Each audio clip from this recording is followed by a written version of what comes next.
Okay, I wanted to give an example of how to graph a hyperbola. Basically, there are two types, very similar to the ellipse equation, except for this is a minus instead of a plus in the ellipse. So there are, again, two types. Notice one has x squared first. That's the example I'm going to do. The second type has y squared first. Notice they both have a squared and b squared, and you determine a squared by what's first. So in the ellipse, a squared wasn't always first. It was bigger. But in these, the a squared is first in both types. So determining which type you have to be a little bit careful. If x squared is first, it's going to be a hyperbola based around the x-axis, like that little sample.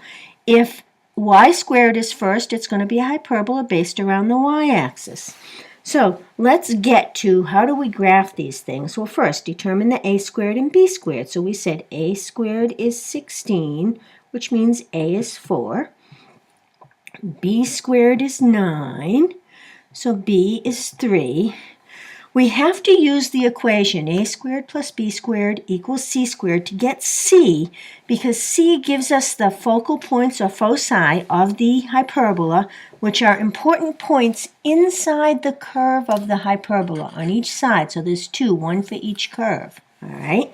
So in this case, a squared plus b squared equals c squared. So 16 plus 9 equals c squared. So 25 equals c squared, so c equals plus or minus 5. So our focus points, or foci, are 5, 0, and minus 5, 0. They are points right on the x-axis using this formula. So how do I graph this hyperbola? Well, let's go right to it. All right, here's my axis. So, on the x-axis, the a is the counter on the x-axis, so I count 4. 1, 2, 3, 4. Put a point. That's the vertex.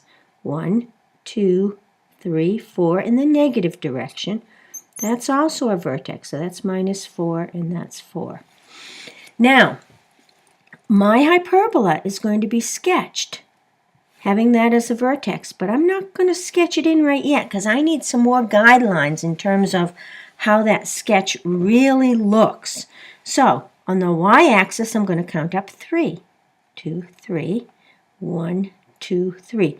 That's not a vertex, but we're going to put the little point there because these are the guidelines for making a rectangular box that includes those points, you see. So it's 8 this way, and it's 6 this way. 3 and 3 is 6. I need that rectangular box because through the box are what are called asymptotes. And these asymptotes are guidelines for the hyperbola that I want to draw. So let's get our guidelines in there, right through the corners of the rectangle. All right, now these asymptotes do have equations, and you could plot the points to find them. The equation is y equals b over ax, so y equals 3 over 4x, y equals 3 over 4x, and y equals minus 3 over 4x. All right, so can you see that? All right, now, what should we do next here? At this point, I could sketch in because those guidelines now help me sketch an appropriate hyperbola. Now, these lines and the edge of the hyperbola gets closer and closer to those guidelines, but it never hits it. So in your sketch, don't ever hit those guidelines, but get ever so close. And again on this side. Now I have a pretty good sketch. Now my sketch is not complete though until I put the foci on there, or the focal points. And that's 5, 0, 1, 2, 3, 4. That was my vertex 5. So there's F1. 1, 2, 3, 4, 5 in the negative direction. There's F2. So F1, F2. Now my sketch is complete.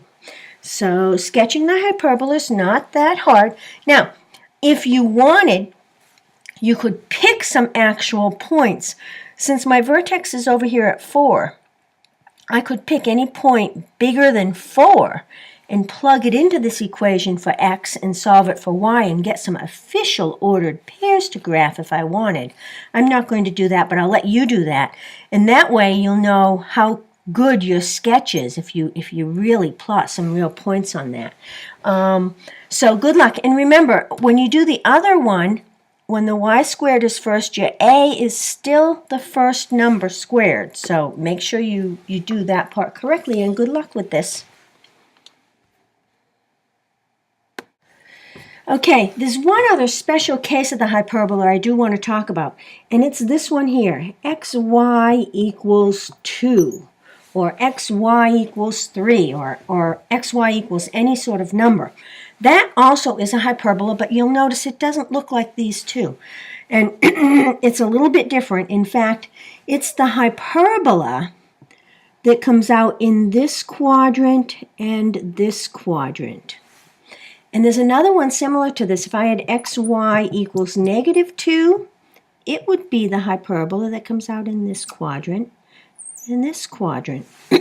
And again, to get an accurate sketch of this hyperbola, it's best to make a xy chart and plot some official points. So if xy equals 2, then y equals 2 over x. So let's make a xy chart for this. Now, I'm going to be fussy when I pick numbers. I'm going to pick nice numbers. If I pick 0, it's undefined. So that's why the x and y axis are not touched by any of these curves. Those are both asymptotes. So let's pick some nice numbers here. For x, I could pick 1. I could pick 2. I could pick 4. When I put 1 in, I get 2. When I put 2 in, 2 over 2 is 1. 4, I get 1/2. What happens when I pick some negative numbers? X, Y, let's do some negative numbers. What happens if I pick -1? I get -2. If I pick -2, I get -1. If I pick -4, I get -1/2. So hopefully you see what's happening with those numbers. All right, so let's graph. Let's graph that a little bit, make a little more accurate graph and see what happens. All right, so at 1 over 1, I go up 2, right about there. At 2, I go up to 1. At 4, 2, 3, 4, I go up to 1/2. And each time I go out, I'm going to get closer and closer to this axis. The x-axis is an asymptote. What happens here? Well, what happens if I put 1/2 in there? What's 2 over 1/2? 2 divided by 1/2, 4. So at 1/2, I go all the way up to 4 here. So again, it's getting close to the y-axis, never actually hits it, gets closer and closer. In fact, so close that my pencil lead is too thick to get a good graph or a good sketch. Well, what happens with the negatives? -1, -2. All right. -2, down 1. -4, yeah, 1/2. Again, it's getting close to the axis, but never actually touching it. So this is a special case of the parabola. And if you have something like this, the -1 ends up being in these two quadrants. So you should know what that looks like too. I think you're good for the homework. Good luck.